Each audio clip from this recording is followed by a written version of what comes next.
Hello, and welcome to this 44th episode in my series titled Questioning Woke Psychotherapy. My name's Michael Dwan Herrick. I'm a psychotherapist and a life coach in private practice in London. And today I'm joined in conversation with James Sedgwick. Hello, James. Welcome. It's good to have you. I'm really eager for our conversation here. Well, thank you Um, very you you provided some background information. Let's see how well I remember it. much. So Okay. you're a registered psychotherapist and a trainer in the UK based in Birmingham. In the early part of your career, you worked through the NHS or National Health Service in areas with clients who were experiencing social and economic deprivation. And those experiences were quite formative and impactful for you and led you to rethink and revision your training and your core modality, which is transactional analysis. And you've developed your ideas about how it could better serve that population and written a book, which I have almost finished. Sorry, I haven't quite finished, but I've read most of it. Contextual Transactional Analysis with the subtitle, The Inseparability of Self and World. And I'm looking forward to talking about what's in this book and how it's maybe related to social justice and therapy Yeah, and sure. the intersection of politics and therapy.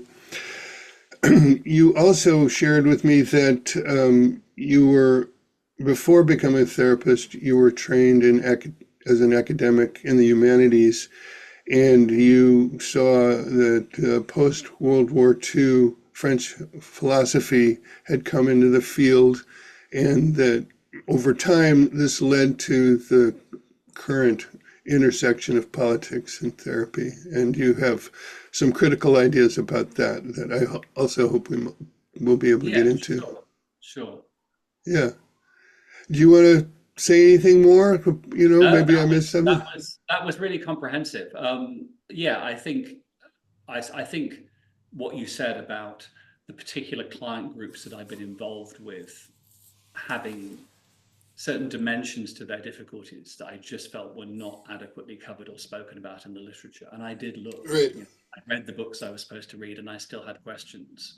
So right, that was quite an right. important turning point for me. And I suppose in Yeah, addition to that, some of my early therapy work was with refugee clients as well. So that was another group who I see, I see. particular disadvantages in that way. So Right, I felt I had to go off and try and find at least some of my own answers to the questions that were being yeah. posed. And I don't know necessarily whether I came back that much more effective from having done that work, but I felt I came back more knowledgeable, which I suppose is Right, right. at least a gain of sorts. Well, maybe that's the beginning of what might become effectiveness. And in a previous conversation, I shared with you that I have worked probably not with the same kind of population that you did, but I've worked with people in great disadvantage and deprivation, and also found the field a bit lacking. Um, where I'd like to start, though, is the subtitle of your book, The Inseparability of Self and World. And if I understand correctly, this is really the foundation. This is a starting point that really everything else gets built on. And it's really important to grasp what this means, the inseparability of self and world. I have, not in your same terms, but in other terms, have given this a lot of thought over time myself. Um, as a Buddhist practitioner, I was taught and recognized the dependent origination of all things, including the self. So it's, things don't Yes. stand apart from their relation to other things. Yeah. But I really hope that you'll share with us your vision about that, how you understand that. Sure. I suppose when I started to question my own training and my ideas, it felt a bit like if you've ever had that experience of trying to complete a crossword puzzle and you get like 70% of the way through a crossword puzzle and you just can't go any further. And what you have to then Yeah, do is yeah, I've had that. back down your answers. And I almost felt like I had to rub out kind of every answer in my psychological crossword puzzle, the stuff that had come from my training, to try and start again. I could do the crossword.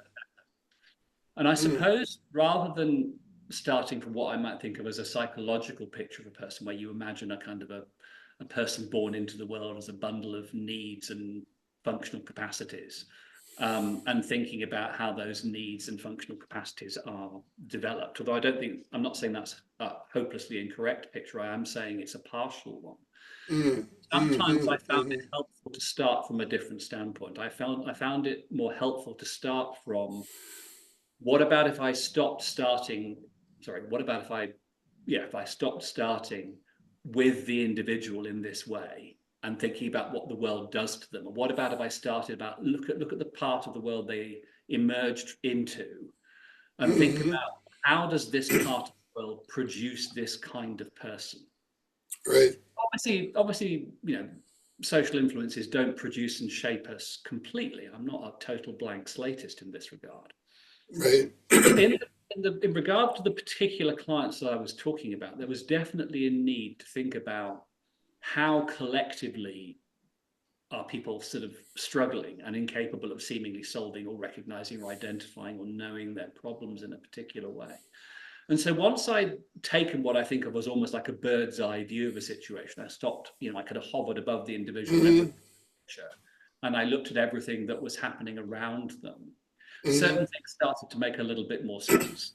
In particular, can I interrupt just a second? There's a concept that you present in your book.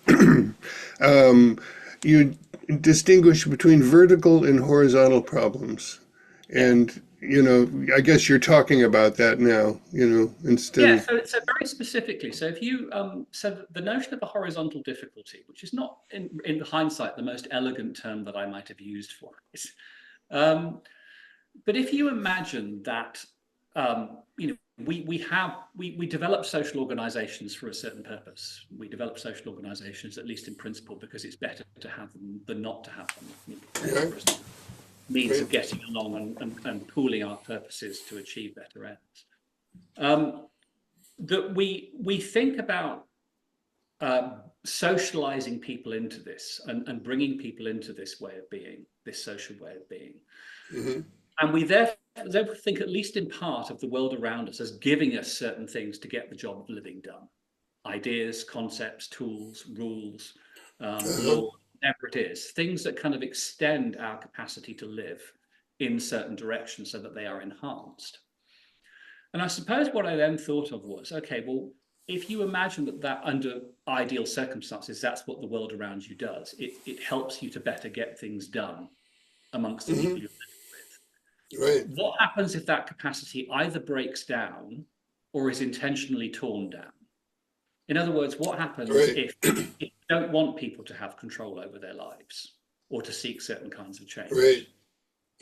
Or alternatively, what happens if, you design a way of living amongst yourselves, you evolve a set of beliefs, practices, habits of behavior that work in some ways and really don't work in others. In other words, they have negative unintended consequences. Then you kind of end up stuck. So the world stops doing its job. And I suppose what I found with the clients I was working with was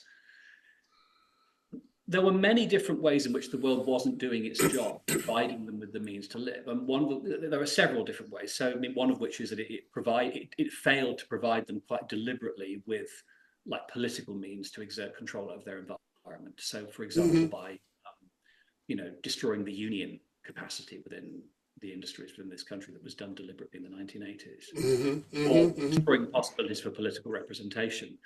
But it also, I think, in the end, that kind of failure seeps into the culture itself, and people end up thinking and imagining themselves in very, very self-limiting ways because there just aren't alternatives available. So those things start out as being quite widespread social structural difficulties, end up kind of seeping into the soul of a people collectively. And then when everybody is sort of failing and struggling in the same way, it becomes very difficult to imagine that life can be any different. So of Right. course it isn't absolute, but part of the difficulty with the communities that I worked in is if you have the capacity to kind of get out and leave these communities, you very often do. Hmm. So people who might have the capacity to kind of stay around and do something end up leaving. So very often in the communities I worked with, it was really the people who were really struggling the most who stayed. I see. They couldn't even imagine getting out, perhaps. It wasn't Yeah, within yeah. their view. And that was You, that to bring it. Sorry. I, I'll ask this question in a moment. Go ahead. I'm sorry to So interrupt. I Go was ahead. going to say, when I bring it down to the actual process of sitting in a room with a client, Hmm. part of what I was trying to explain to myself in the simplest possible terms is Mm. I, I think certain things are possible and you don't, and I wonder why that is. Right. Yes. Yes. Because there was just that sense of kind of incredulity life could really be any different. And that was a real kind of barrier to any kind Hmm. of. And it was very difficult to answer those things in therapeutic terms because, on some level, most of our models assume that we already have something inside us that knows what we need and what we want and the direction we need to move in. But what if you don't? What if you've never really had a chance to fully develop those Right. capabilities? Yeah. Well, you challenged the idea of, what did you call it? Something sufficiency. The Uh, myth of internal sufficiency. Yeah. yeah. And that there is a role for a therapist to provide information or knowledge or educate, that if we think that everything is already there and we're just, supporting it being born, maybe we're neglecting one of the roles that we could play that would be helpful. Yeah. If you understand that there are things lacking from these clients' lives and always have been from the beginning. And again, it came down to very simple observations with me. Some of my clients in these communities would sometimes bring their very young children to sessions. They didn't really have anywhere to be. This is obviously far from ideal. But as long as the child couldn't use language and couldn't understand what was being said, and they weren't going to become distressed, we accepted it as part of the work. But I would sort of watch my clients interact with their kids, and they were very kind, they were very loving, but they were really interested in their kids being happy. And it just occurred to me one day as I watched my own peers, my friends raising their kids, my friends who are all, high achieving middle class people with professional backgrounds, that when I watched them interacting with their kids, every single interaction was educative. Everything was educative. Everything was about I see. child's capacity. So it starts right from the word go. You're Ah, being given these things yes, yes, right from the yes. word go, socialized into competencies, ways of thinking, ways of being. And yet outside of that, it just wasn't happening in the same way. I And see. I see. that process carries on through a whole of a person's life. Yes, indeed, indeed. There's another thing that really interested me in your book, the good enough world. And I think the things that are lacking in the environments where there's either social or economic deprivation, the inability to envision anything else, that there were four elements to a good enough world that you identified: Yeah. truthfulness, resourcefulness, responsiveness, and integrity. And those really resonated with me when I read that. I thought, yes, indeed, we all need that, as a child, but also as an adult. We need this in our world around us in order to realize. Yeah. So I suppose those are what I would call the kind of the preconditions for the world, effectively acting to support us in acting in our own interests, and moving purposefully through the world. And if those things are lacking, then the capacity to solve your own problems and to act in your own interests begins to break down. So resourcefulness is Mhm. basically, the social environment needs to put certain things at your disposal so that, we wouldn't assume that everybody can build their entire world from scratch. So the world has to have Mhm. basic resources to start with, and that may include things like social roles. Mhm. Responsiveness is the idea that, any social system has to have channels whereby people can be heard and influence things around them, and also can receive influence from other people. So that may include Mhm. infrastructures, but also laws, legislations, media, places to communicate. Right. Mhm. Truthfulness is kind of the ethos that, in order to in order to solve our problems collectively or become the people we need to be, we need to speak openly and honestly about certain things. But integrity was a bit harder to define, but it was a slightly conservative idea, the idea that actually we needed to have a kind of a core sense of our culture to kind of bind things together. There needed to be a sense of homeliness, of history to who we were. Yes. Held us together as a community or a people. So it was a slightly different requirement, but it did seem to be needed when I put it together. So each of those four things can kind of go wrong in some improvement, and sometimes all of them. Indeed, yes, I think so. Well, I have some more questions, but I'm open to wherever, what you're interested in sharing next. Okay, so let me give you a way in which I think this links in with some of my concerns about what you might call woke or what you might call critical social justice. There are many different names for it, and because it might seem as though I'm swimming in the same kind of waters, and it might seem to people, why are you not? Well, can I make a comment there? I'm eager to hear what you have to say. As I was reading your book, sometimes it seems very close to what I've read about raising critical consciousness, the kind of a Marxist idea, that you, but the more I read, I realized it wasn't that at all. That's not what you're proposing. You're proposing that people, on their own terms, come to a realization of their situation and their political reality without indoctrinating them, without an ideology that you're going to cram down their throats. Yeah, that was a really important aspect of the book, that I didn't want to think of it as, I know what's going on here, you don't. I'm going to tell you what's going on here, and I'm going to wait for you to catch up with me. So I thought about the introduction of ideas quite differently. I thought about them as, can I create the conditions in which I can introduce some ideas that I have in a way that you might decide whether they're going to be useful for you? And you would have to kind of understand and enter into the ideas enough to kind of really be able to say yes or no. Because I don't think, it isn't our job as therapists to assume that clients are kind of proto-revolutionaries. I mean, I can't think of any group of people who are further away from being a revolutionary class than my own clients. I mean, it was far away from this as could possibly be. So it was respecting the fact that actually you might bring people to the point of realization where they could meaningfully reject what it is that you're saying to them. They could purposefully and knowingly reject it. They could say, okay, I've really understood what you've said to me, but I've now formed my own view of it, and that view is no, I'm not going to pursue these ideas. Right. They don't make sense. But in some ways, that's one of the interesting things about ideas or critical consciousness. If you really educate people, you are giving people the tools to disagree with you, not merely to agree with you. That's right.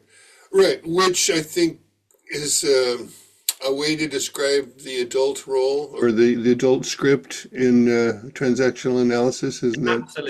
Absolutely. But I suppose the key thing was that I didn't want to assume that capacity was pre-existing. It had to be kind of established. So you have to give people enough of a sense of what's different for them to decide what they think about it. Right. I think initially when we spoke, you wondered whether I might disagree. Maybe I mentioned that earlier, but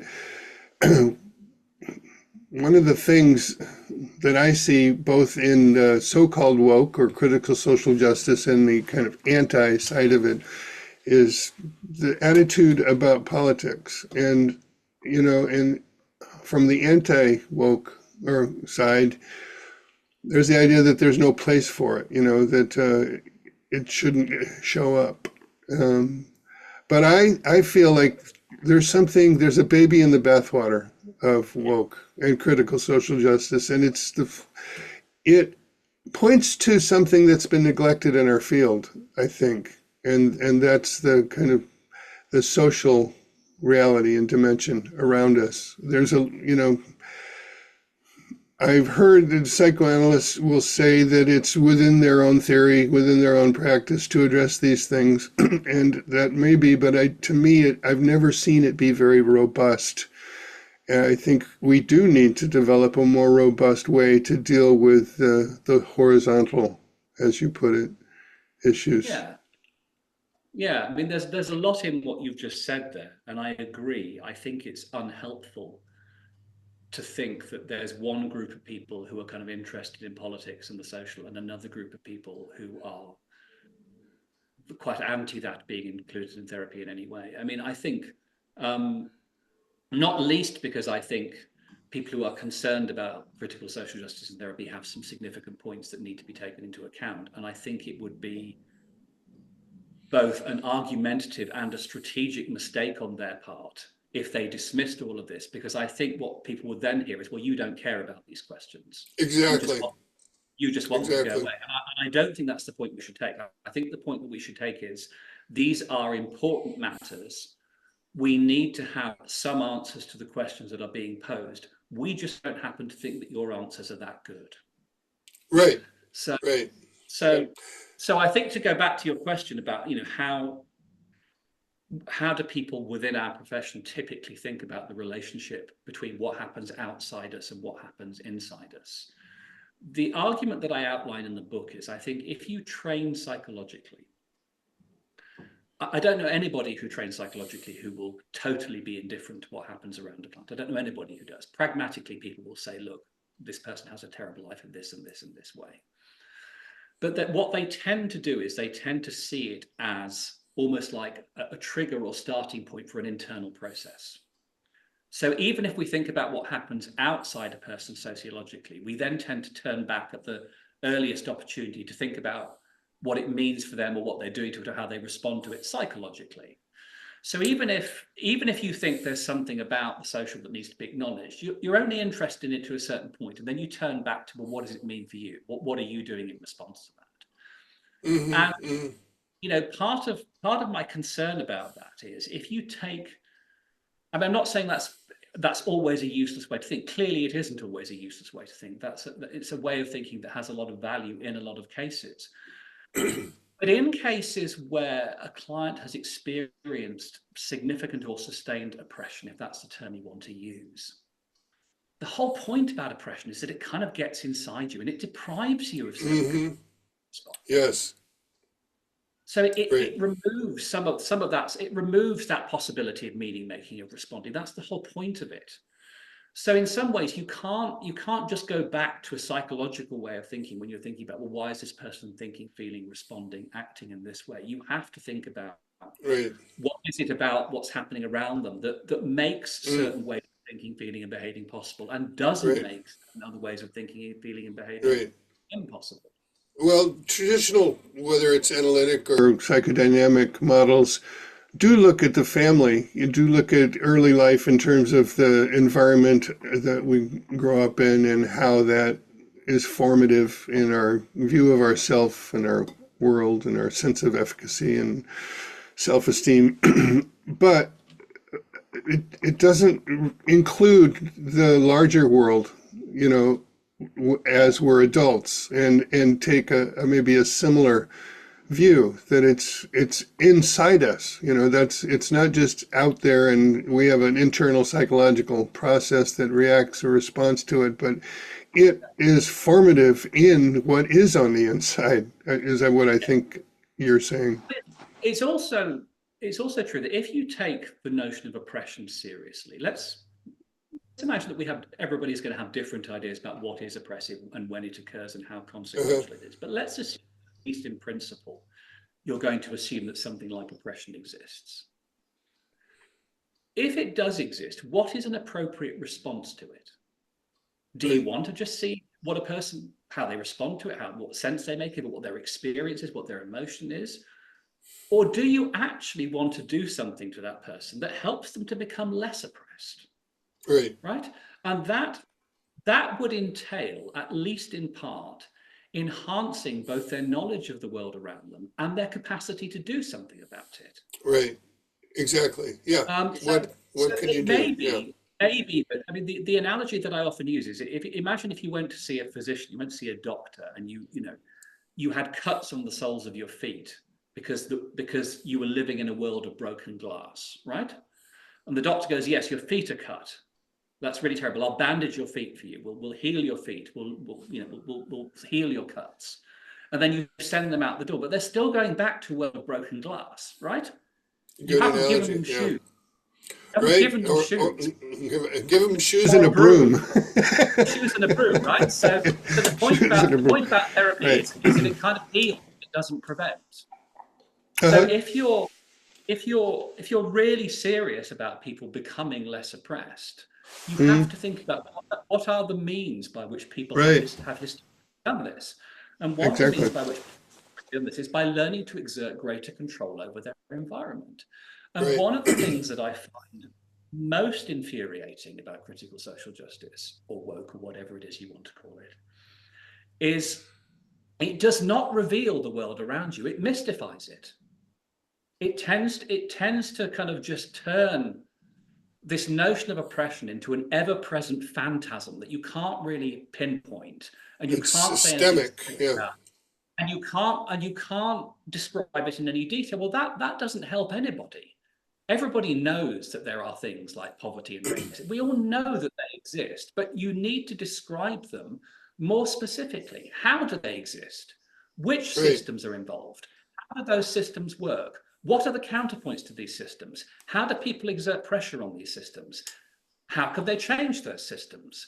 How can they create a sense of solidarity with people who might also want to change those systems? A collective story. These questions are just not being asked at all in this literature. Yeah. All that happens is words are mentioned, and then people turn back around and talk about what does it mean for you? What's your feeling? Let's heal it. Let's talk about the personal understanding. Mm-hmm. So you take oppression seriously on the one hand, and then you get rid of it with another.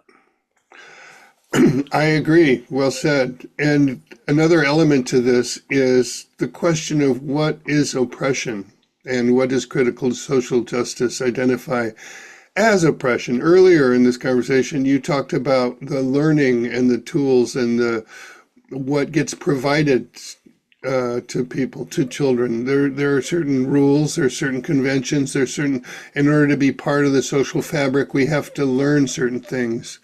And that involves certain norms that are expected, certain kind of standards for social. And I see, and I'm curious whether you see this or if you have a different view, that critical social justice goes a bit too far or way too far in identifying anything that constrains individual freedom in any way as an oppressive force. And it's to be deconstructed and dismissed, and everybody liberated to do pretty much be and do whatever they will without regard to social fabric. And it's oppressive, to do otherwise.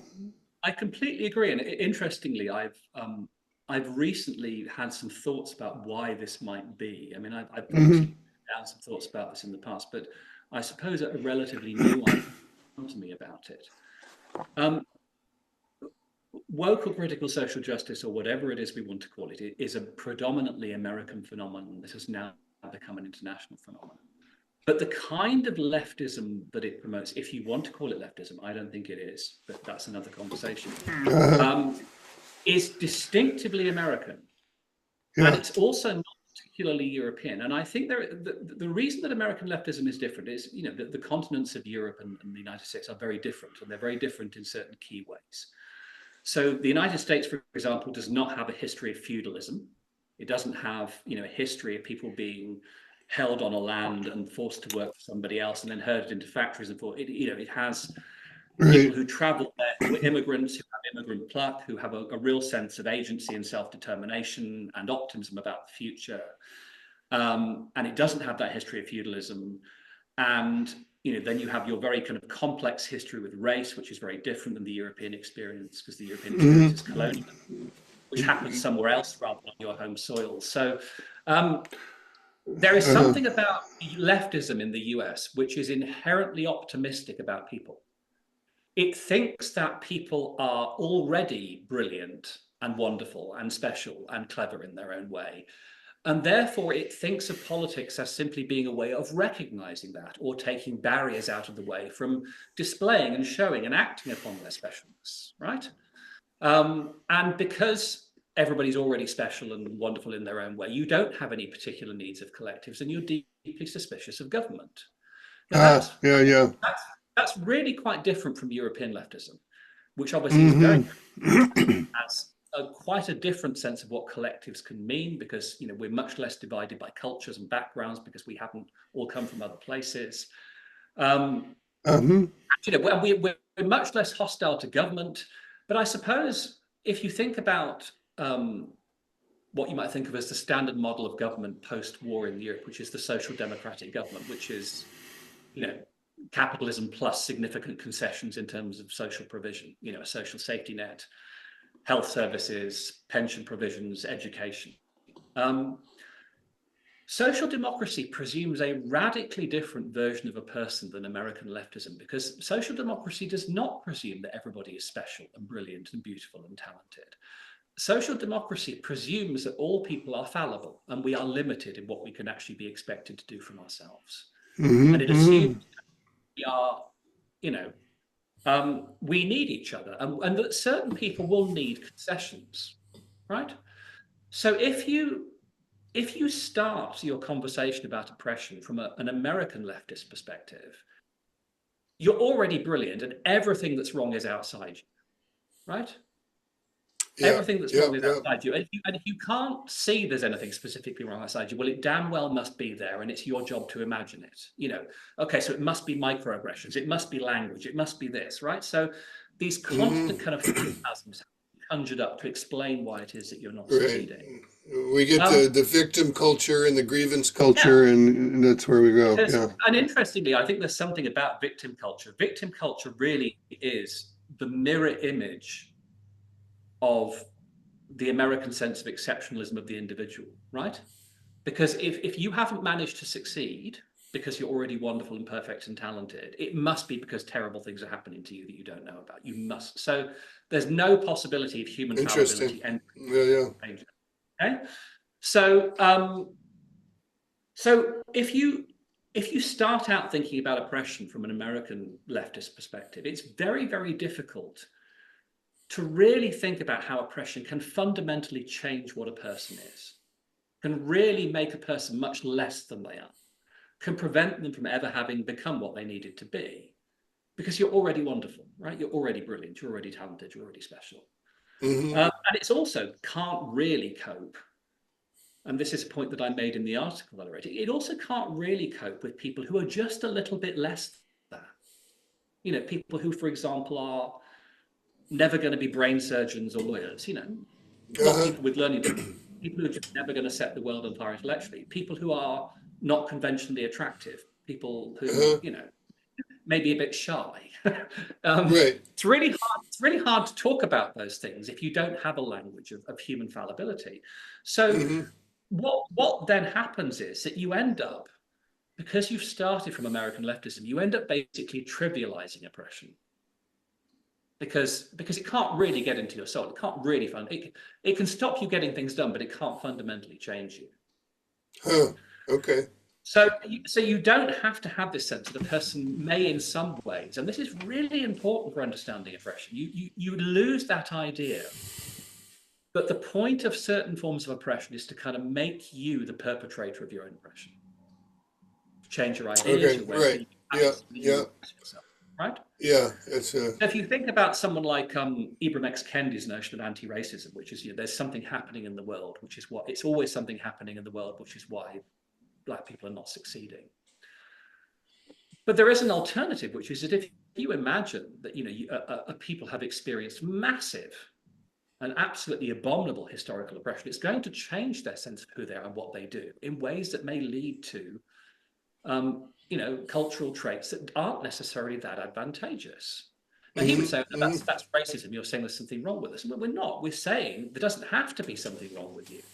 That's the whole point. We're saying that you can be. This history has really sunk its teeth into you in a very, very deep way. And if you can't have those conversations, how can you really help people? Because you're not addressing the problem. But again, I think because of America's really complex history of the race, it's really, really hard to say that there are certain people who might just be somewhat inferior, because it just sets off all those alarm bells ringing. It's a much more difficult thing to say, I think, in the US than it is in Europe. So when I read the literature that we have in our profession on notions of oppression, what I notice is that they take their cues from this American model of leftism. I see. Mm-hmm. But they then kind of always drift back to, sort of fairly minor forms of oppression. Minor misunderstandings, being misunderstood, being othered, being shamed, being excluded in some ways. I'm not saying these are not painful or difficult, but we already know how to talk about these. We don't need a whole specialist literature to talk about these subjects. Mm-hmm. What's really missing is that sense that this can really, even underneath those kind of surface level, immediately obvious painful injuries, there may be a kind of a deeper sense in which the world has got its claws into you that just isn't being addressed. And can't. I see. So if the individual is not self-sufficient, and glorious as the American left would have it, but it's because of, well, they are, but except for oppression, except for the external world. And so the blame goes to the external world. What needs to change is the external world. And any question about the individual's power, responsibility, capacity to recognize and do something about their own situation can get called victim blaming or racist or, something if and my sense is that this is it's a process that involves both the inside and the outside, the self and the world, simultaneously, both in positions of power and responsibility. And it's not, so much that we have to change the world so that the person doesn't feel oppressed, so they can access their greatness. But it's also the person needs to figure out how to get a broom and some shoes. Yeah, absolutely. Yeah, because I think you think about the way that politics, particularly in the US, breaks down over left-right, that question of personal responsibility is really key. So, the right will think there is absolute personal responsibility, and we're not responsible for providing you a ladder for anything. And the left will think that we are helpless. Right. That there is something must be done, otherwise these people just won't. The world has to change to fit the person, rather than the person changing to accommodate themselves to the world. And I suppose what I tried to do in the book was to think about actually how to sit rather between those traditions from what I think is a left perspective. Because I think certainly in European leftism, it is acceptable to say the things I've already said, which is that oppression kind of becomes self-perpetuating because it creeps inside you. And I think it's much less possible to say that in the United States. So it might start out outside you. It might start out as an external force that you can think about, but it starts to creep inside you. And then I suppose one thing is, even if you removed all the external impediments to people getting on, even if you created the conditions for prosperity and to exercise control over, would the mindset necessary to progress and move on, would that necessarily emerge under those conditions, or would those habits of mind still persist? So it requires a change both inside and out. I take it that you would guess that those habits would persist if the external world was changed. I think so. I mean that's an important question, and in some ways, it would be nice to be able to find out. Yeah, I think at the very least you could say that if you become very powerless and feel very downtrodden, you will eventually become the kind of person that tries to cope with your situation rather than to change it. And that's quite an important shift. And what then happens with that mindset is that you start to kind of miss the small opportunities that you might have to make a difference to yourself and other people, because you feel so defeated and you feel so downtrodden. And so even the small, those small windows of opportunity just start to kind of vanish for you.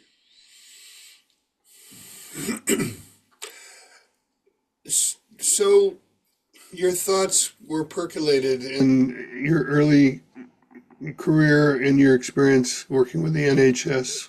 with this population. Do you currently or have you recently worked with people in those circumstances? And So I left the National Health Service about 2 or 3 years ago, towards the end of the pandemic, actually. I mean, the service that I'd worked for was brilliant and had some wonderful people working for it. And for various different reasons, a lot of people left. The working conditions became impossible in the pandemic.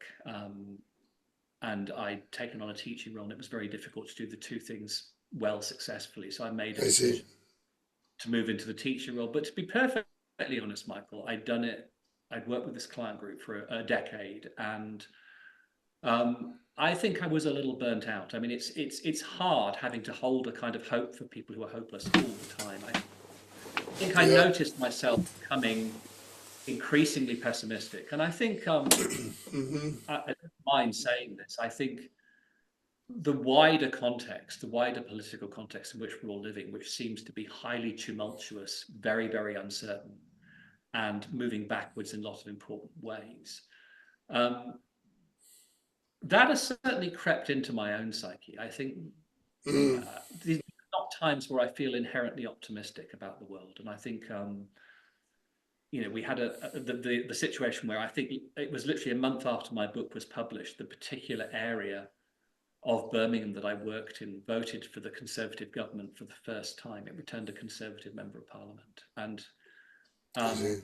I thought that was like a real body blow for me. I thought, wow, this Hmm. situation is really much worse than I had Hmm. thought. So I kind of figured that it was probably time for me to take a bit of a step back from it. And I think also when we think about our wider profession, some of these increasingly unproductive and quite angry arguments that we're starting to have about these questions in our profession, I think I've really started also to understand, in a very minor way, um, what sort of happens uh, when sort of autocratic regimes take over, or when our Okay. faith in each other collapses. Because when you see people going along with bad ideas, and particularly if you think that they sort of know on some level they're bad ideas, Hmm. you really lose faith in people. Right. You lose faith in Yeah. if I say something, will you back me up? If I give you an idea, will you go with it, or are you scared? Are you too scared to say Hmm. that you agree with this? Uh-huh. And it was one of the lessons that has been observed from regimes of this kind across the globe, is that they destroy people's faith in each other.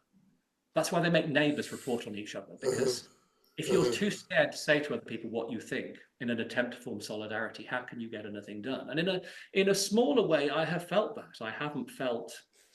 Um, I mean, I don't enjoy having bad-tempered conversations with colleagues, because I didn't get into being a therapist to become a bad-tempered person. Hmm. Sometimes it's necessary, but I try and avoid it where I can. Um, but I sort of found myself withdrawing a little bit from professional communities, because I I have see. things I want to say on this subject. I'm quite happy to say them, but I don't. I find it hard to sit with people and feel, actually, I have no confidence in you as a person because of what you're saying. And I think that's what this phenomenon has done to us. I think Hmm. certainly for me, I have lost faith to a certain extent. I mean, Okay. I realize that there are other people who are fully aware of what's going on, and the fight back is hard. Right.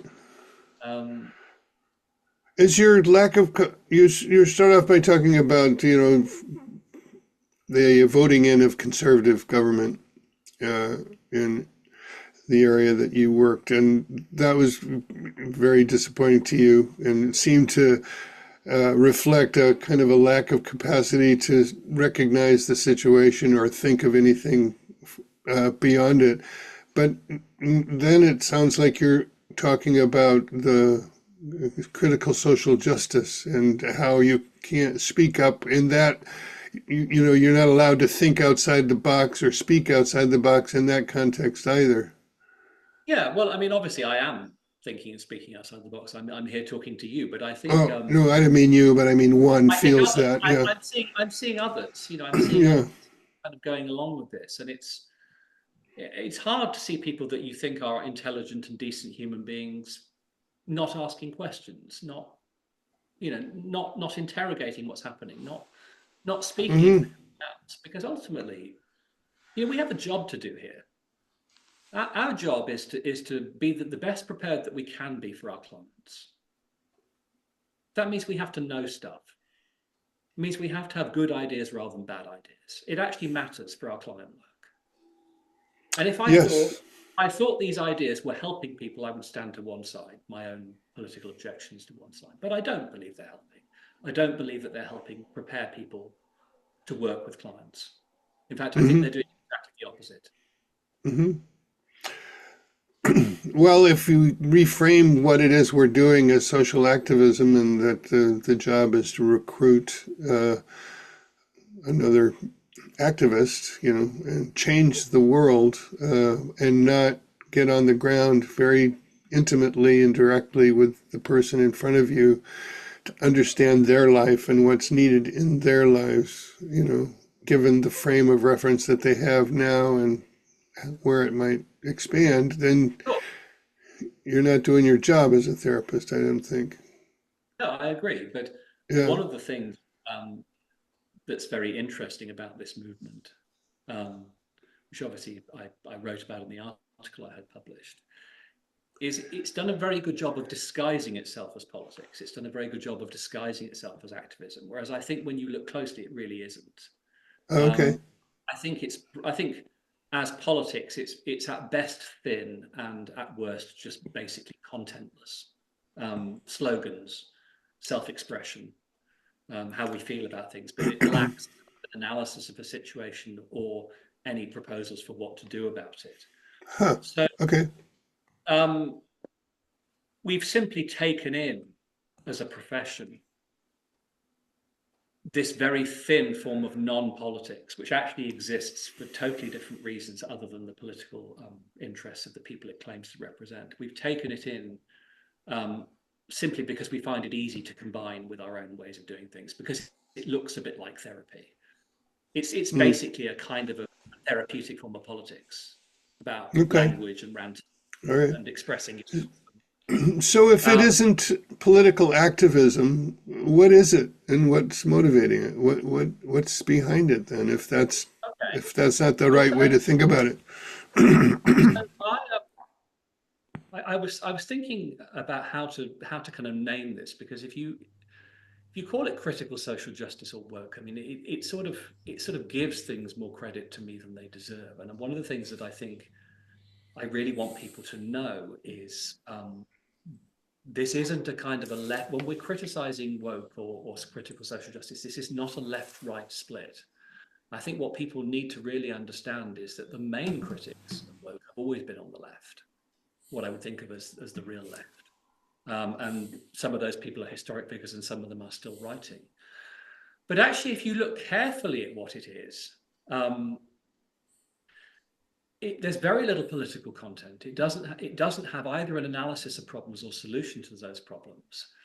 And what it really is a kind of a means of social positioning or a means of self-expression, which kind of exists in relationship to certain kind of commercial imperatives of bureaucratic structures.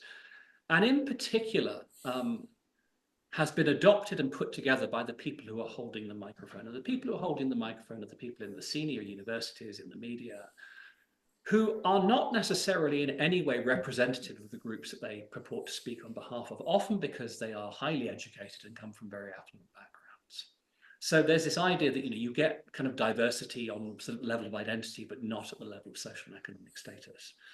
So again, if you go back to an American context where it is simply a marker of a good person that one holds these beliefs in certain contexts, and you take that bird's eye view that I talked about earlier so that you could look at this situation from above, what you actually notice is that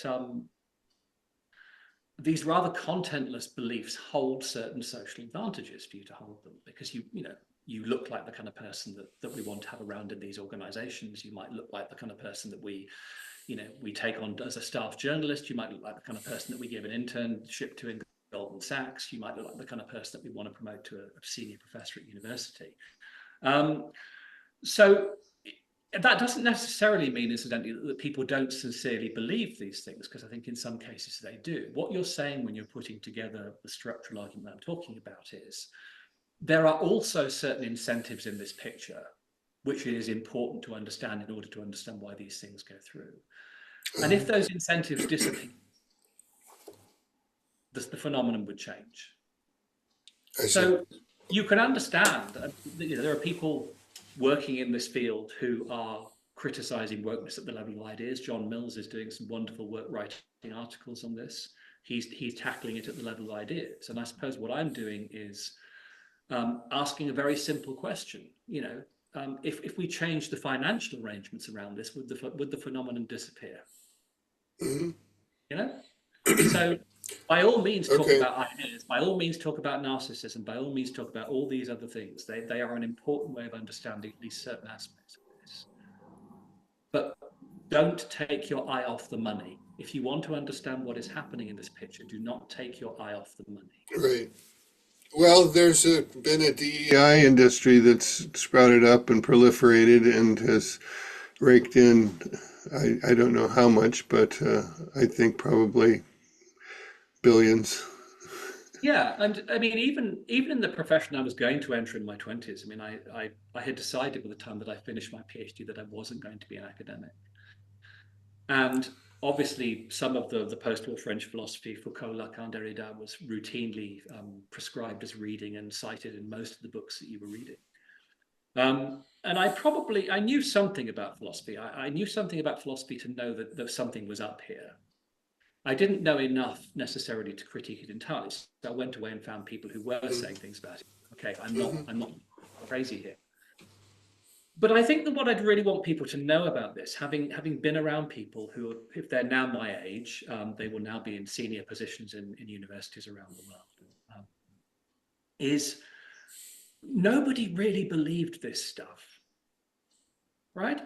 Nobody really believed there was no such thing as truth, like everything was just about power, or there was no such thing as well, they certainly didn't act as though they believed in that. I mean, if you really don't believe that there's any such thing as truth, or there's no universal framework for justice, there are certain things you just don't do and say.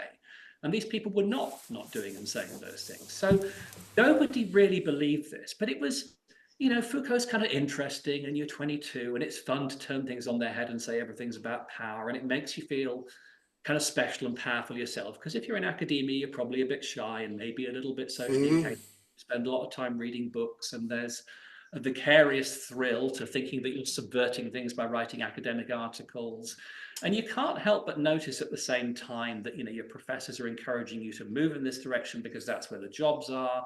And you notice that the sharp kids are moving ahead, and they're starting to call your readings of poems racist, right? Not just saying they disagree with them, they're starting to say that's racist. And you don't really know what that means, but you have a sense that this person is doing something to put themselves ahead of you. And this is a competitive job market. There are far more PhDs than there are jobs.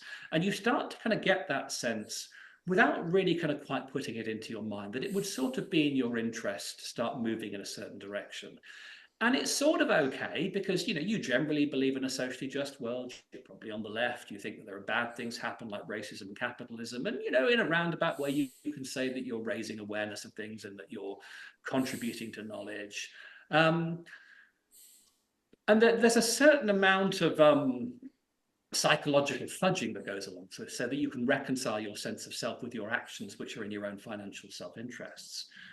But what my peers did, and we were by no means the first generation to do this, is they published things, right? So you have to publish things to get a job. So these ideas that you're learning in your 20s, and if I'm being totally honest, nobody should be publishing in academia in the humanities in their 20s. You don't know enough about life. You need much more time to read. But the publish or perish model is in place, and you have to get a job. So you're having to churn out articles at a very So you have to publish stuff that draws upon these ideas, right? Because if they look interesting and they're snazzy and they're full of magic words and they're full of jargon, and they make you sound clever and important and like you're self-righteous. But then you've published this article and it goes on your CV. right? And it's not going to come off your CV. There's never going to be a time when you're going to turn around and say, you know, that stuff I said in my 20s, I didn't really mean that. It's just, you know, I needed a job, Uh, right? I needed a job. well, So do you think the majority of people are even conscious of that? I mean, the I doubt smart that. people, People really go, yeah, I've been playing this game for advantage, and I don't really believe it. I think people convince themselves that they believe it enough.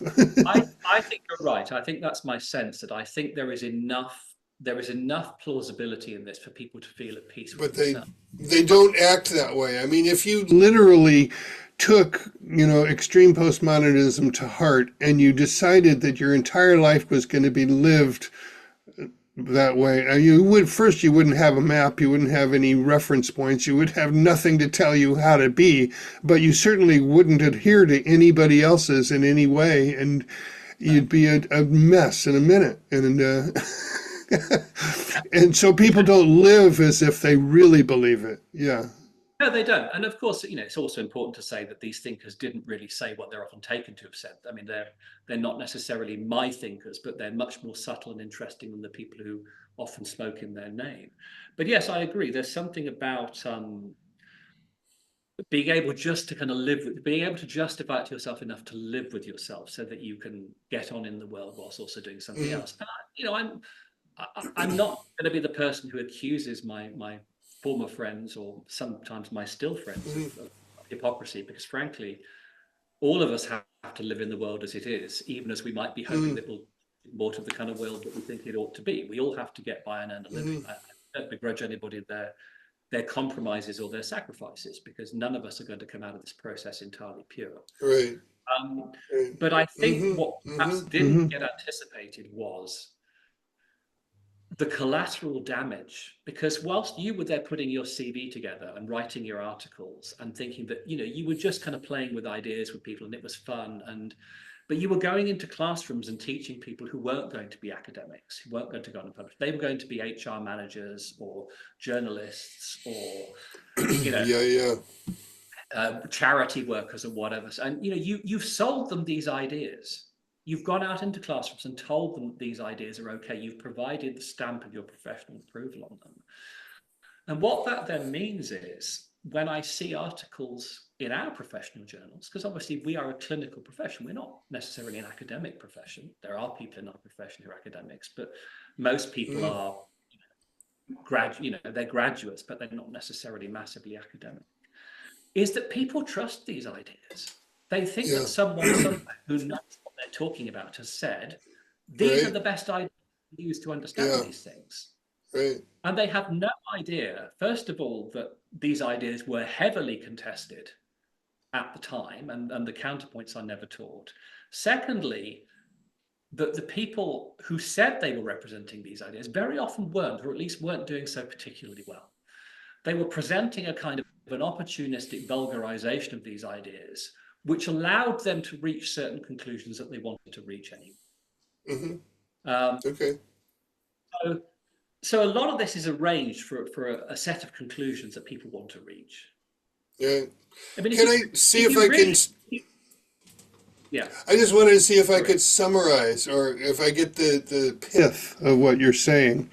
That critical social justice, aka woke, is not really political activism. It's not really about a revolution. What it is something that's become an avenue or a vehicle for social recognition and profit.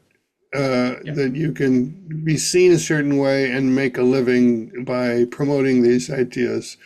That people don't really believe them, um, but they're really not trying to change the world. However, in the process, they're passing these ideas on, and there's been tremendous, well, you didn't say tremendous, but I think tremendous collateral yeah. damage. Yeah, and I think if you wanted to think about that moment where people look in the mirror and kind of reconcile their actions to their sense of self, so they can think about being a good person. Um, and I'm thinking of a particular incident that I can remember quite vividly here. Um, I think that you could always kind of get away with saying, well, we're just raising awareness.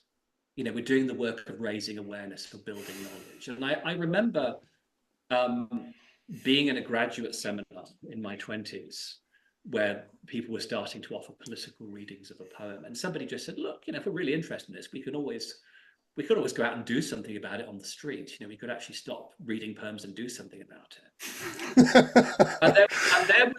There was a pause in the room. There was an audible half second to a second pause where everybody kind of froze, right? And it was that look of like, we know this person's just said something true and we don't quite know what to do about it. And then at the end of that 1 second pause, somebody said, well, we're training the next generation. We're training other people, and people said, yeah, that's what. And there was suddenly there was this huge well of enthusiasm. The rationale had been given to allow you to kind of get through that moment of crisis. So somebody gave you a kind of a rationalization to get through that moment of crisis. So I think yeah. So you can. I mean, it would be hugely reductive to say that nothing good ever comes out of this. But I think if you look at the balance sheet, if you look at the overall balance sheet about the good achieved, I think it's at best pretty thin, and in some cases, really possibly even counterproductive. Yeah, well, I think it is. Yeah, I think it is. It's really fostered a lot of divisiveness and herd mentality, tribal affiliations and conflicts, and not created a ground for civil discourse and problem solving together. It's picking out who's the oppressor, who's the oppressed, who's the victim, who's the perpetrator, and yeah. And the thing is, within our profession, because people don't know the history of these ideas. Like, they know these ideas exist. Yep. They know what the texts are. But that's not really what I'm saying. What I'm saying is that there were particular incentives for these ideas to be taken up and adopted in the way that they were, that had very little to do with their actual status as a body of ideas. And this is not. There are people who've said this. I mean, back when I was, a graduate or undergraduate, Camille Paglia, who was a kind of a renegade feminist, who was still around, but she was. Yeah, I'm familiar with her. Yeah. She was, she was the person who was saying this. She was saying quite loudly and quite aggressively, look, these ideas are all in the hands of kind of, careerist upper middle class WASP women who are just trying to get on. She was making this point quite loudly and quite aggressively. But as far as I was aware, she was really the only voice with any profile who was doing that at the time. But you see, part of the challenge about getting this understanding out there is that the people who should do the exposing are the people who we're talking about, right? Because you have a class of professional critiquers, but who critiques the critiquers? Yeah. Right. So the left isn't going to say, look, we soiled our ideas because we needed to get a job. They're not going to say that. And the right isn't going to say, look, we understand that, forcing universities to work along financial lines, forcing them to think like businesses, may have corrupted scholarship irredeemably. They're not going to say that because they want to perpetuate the idea that society runs very well along market lines. So nobody in this picture wants to say this, but what that means is when we get back to counselling, there's no context for understanding these ideas. People just think they're the best ideas, and they don't understand how to find at their doorstep. Yeah. Well, you're somebody who doesn't fit that mold, and you've written a book, and I've really appreciated it. Have you gotten any feedback or got a sense that it's been received well? Very occasionally I get a message. It's getting cited occasionally, which I suppose is encouraging. I teach on a program that is not part of my own therapeutic tradition. So I teach on an integrative program, so which takes a huge amount of my time. So I don't really have that much to do with the professional community that I trained with. So, so news only travels back to me very indirectly, I'm afraid. Is there more that you'd like to get to, more you'd like to say? I had a couple more questions, but I'm not sure they're relevant right now. I suppose there was something that might follow on from what we've just said about the profession and its relationship to these ideas.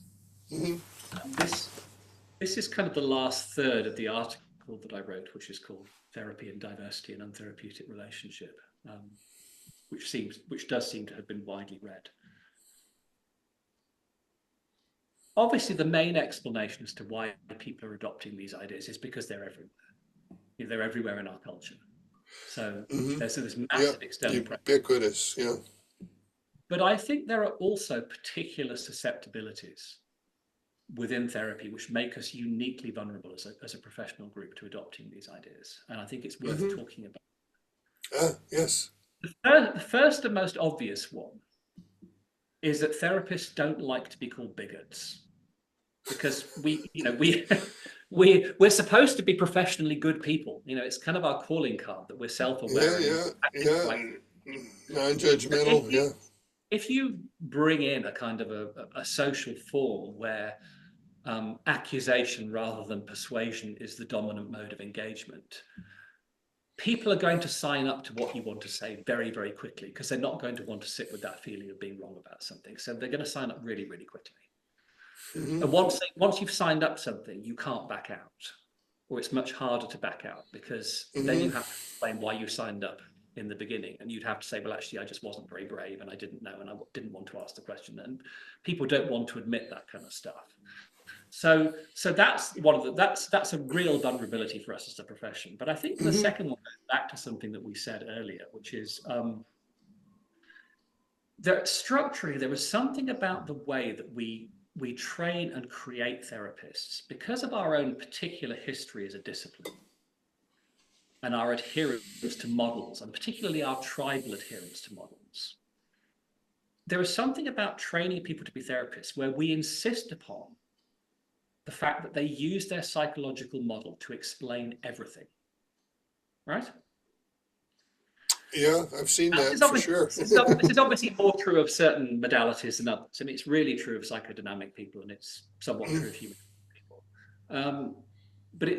So what you then get as you emerge out of this training process is a mindset that says, what does my model have to say about this? What does my model have to say about this, right? So if you approach these arguments or these movements from the perspective of a psychological practitioner steeped in and professionally bound to their model in this way, what they're going to hear is either, well, most likely, these are oppressed people speaking truth to power, right? Because that's a sort of a psychological account. These are people, revealing their pain, and we must take it seriously. But part of the difficulty in training people in that way is there are lots of different ways we have to understand human beings. I mean, I've learned a massive amount as a therapist from all sorts of different things that have nothing to do with therapy training. And it's sometimes very difficult to find a place to get those contributions acknowledged. But there are all sorts of different ways that we have to understand people. And sometimes ways that are not our psychological models might actually help us to get a better grip on these things. So part of what I tried to do in the article was really to kind of take a sort of a sociological perspective on this. I just looked at it from above and said, well, let's think about why this thing is doing what it's doing. Now, I've spent a lot of time thinking in these ways, so it's quite natural for me to do that, but it's not natural for people in our profession to do that. It feels like a real gear change and a real shift. Yeah. But if you just treat these things from the perspective of what does it have to say about my model, what you tend to do is you just tend to take it in quite uncritically and just sort of plug it into your model as providing a way of talking about interpersonal trauma, which you already know how to do.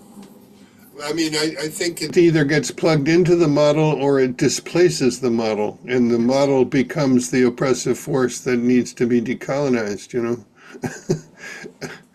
and replaced by a new model, Yeah. Yeah, so that I thought was worth adding, but otherwise be very happy to hear your other two questions if you wanted to ask them. Well, let's see. I was taken by your idea of cognitive vulnerability and cognitive opportunity. Um, Yeah. and I was curious about how that gets played out or understood or used in therapy by a therapist. That's a very interesting. So I'll explain the concept. So cognitive vulnerability, in particular, is the idea that we can't know everything on the basis of our own experience or cognitive capacity. We have to basically be told some things. So there are several things. There are several concepts in philosophy and the theory of epistemology that link into this. One of which is testimony-based beliefs. In other words, the idea that we know something because people have told us. And the other is the notion of distributed cognition, which is that, if you imagine that there's a certain workload involved in knowing things, we assign the task of knowing different things to different people. We might have specialists in certain areas, specialists in others, but basically we share the burden of knowing things so that we can pool our knowledge at different points for the benefit of all. And I suppose that then links back to the idea that I said earlier, which is that I think that certain people may have been deprived in some ways of the possibility of knowing themselves in particular ways. And it is at least possible, though by no means a given, that the therapist might have some ideas that the person doesn't know that they might introduce. Right. Can I just back up for a second to the vulnerability? One is that we're dependent and we offload certain cognitive understandings to others. But sometimes others get it wrong. Sometimes others lie. Sometimes others have a hidden agenda. Sometimes what we've offloaded, we're vulnerable because we rely on an untrustworthy source. Yes, exactly. So yes, so that would be a sort of a somewhat Marxist view that yes, these things are prone to corruption, particularly if they become owned or under the sway of people who don't want people to know certain things. Right. So yes, it is true. Absolutely, the vulnerability is around that as well. Yeah. Mm-hmm. So the whole idea, I suppose, is that therapists may know something that a client doesn't, and I suppose, a lot of things that I now know I didn't when I started working. I considered it my professional responsibility to go and find stuff out, Mm-hmm. which didn't just mean more psychological literature, more personal therapy. It meant going and actually learning stuff. So I have to try and find things out that my clients didn't know, which takes a long time. But it does. Another It thing takes a very long time. I don't think we acknowledge this in therapy either, that you kind of just have to know stuff sometimes in order to understand a client. You do. It's a long process, and I've been in it long enough to learn a certain amount that I didn't know when it was early in my career. I can't remember if you mentioned this, but you may have. And I think it has to do with this sense of sufficiency, the myth of sufficiency. And I think if we believe that the client already knows everything or has access internally to everything they need, we don't need to provide anything. And we don't need to know anything except maybe how to ask good questions. And that becomes a cover, I think. That becomes, and I think early in my career, I kind of hid behind that because I didn't know much. So I was like, that's just a person-centered approach, right? That's, yes.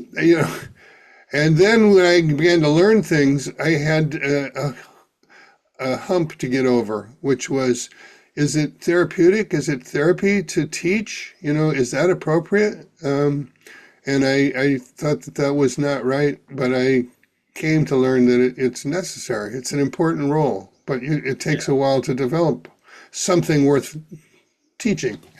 I agree. Yeah, I think what you've made is a really interesting point and one that I would agree with, which I think is, I think those ideas about the client being a kind of an authority on things, and our job is to kind of facilitate or to relate, but not to tell. There are perfectly sound and well-formed therapeutic reasons why we might adopt those principles. Yes, of course. Yes. But they can also serve as a kind of protective excuse where we can just constantly hand across, I don't have to, because I can hand responsibility across to the client. So it exempts us from responsibility to go out and actually know stuff because the client already knows stuff. And then, of course, once you think the client already knows stuff, all you really have to know is how to do therapy, right? You just have to know how to be present, how to be empathic, how to form trust, whatever it is. You just have to know how to do therapy. So the myth of internal sufficiency acts as a brilliant excuse for claiming that therapists don't need to know stuff beyond what their training tells them is important. And the notion of cognitive opportunity, is that when you're in an environment where there are new things to learn and somebody willing to share? Yeah, What does that mean? It's a long time since I'd have to look at what I've actually said in the book. It's interesting. I mean, it's basically the inverse of that. That actually there are risks involved in sharing cognition with other people, but there are also opportunities because we get to know stuff.